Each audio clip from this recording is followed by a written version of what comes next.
இந்த வீடியோவில் நாம் பார்க்க போகிறது சிரிப்பும் சமையலும் கலந்த குக் வித் கோமாளியை பற்றி தான். ஸோ இன்றைக்கி பார்த்தீங்கன்னா எபிசோட் 2. இன்றைக்கான எபிசோடில் பார்த்தீங்கன்னா குக் வந்து தன்னோட கோமாளிகளை செலக்ட் பண்ணிட்டாங்க. செலக்ட் பண்ணுற அந்த விதமே பார்த்திங்கன்னா ரொம்பவே ரசிக்கும்படி இருந்தது. வழக்கமான கலகலப்போடு வந்து இந்த எபிசோட் 2 வந்து தொடங்குச்சுன்னு சொல்லலாம். இன்றைக்கான செகண்ட் எபிசோடில் பார்த்திங்கன்னா ஒரு கலக்கலான சவால்களோட, சிரிப்பான பஞ்சாயத்தோட, அருமையான உணவுகள் எல்லாமே சேர்ந்த ஒரு கலவையான சூப்பரான எபிசோடாக தான் வந்திருக்கு. தமிழ்நாட்டு பாரம்பரிய சமையலோட இன்றைக்கான எபிசோட் தொடங்குது. இன்றைக்கான ஷோலையும் பார்த்திங்கன்னா ஒரு அழகான என்ட்ரன்ஸோட, பார்க்குறவங்களுக்கு ரசிக்கும்படியான ஒரு காட்சிகளோடு இருக்கும் அப்படின்னு சொல்லலாம்.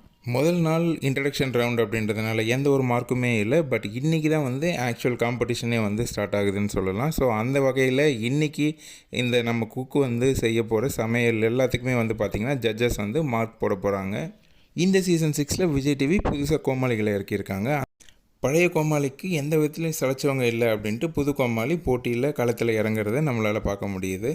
அண்ட் அவங்க பண்ணுற ஒவ்வொரு சேஷ்டையும் பார்த்திங்கன்னா ரொம்பவே ரசிக்கும்படியாகவும் இருக்குது.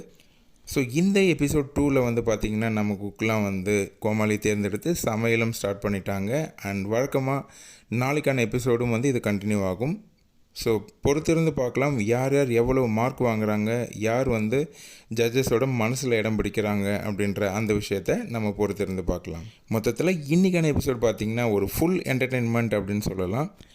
இன்றைக்கான எபிசோடை நீங்களும் பாருங்கள். பார்த்துட்டு உங்களோட ஃபேவரட் குக் யார் அப்படின்றத எங்களோட ஷேர் பண்ணுங்கள். அண்ட் மறக்காமல் இந்த வீடியோ உங்களுக்கு பிடிச்சிருந்ததுன்னா உங்கள் ஃப்ரெண்ட்ஸ்க்கு ஷேர் பண்ணுங்கள், லைக் பண்ணுங்கள். அண்ட் மறக்காமல் சப்ஸ்கிரைப் பண்ணுங்கள். நன்றி.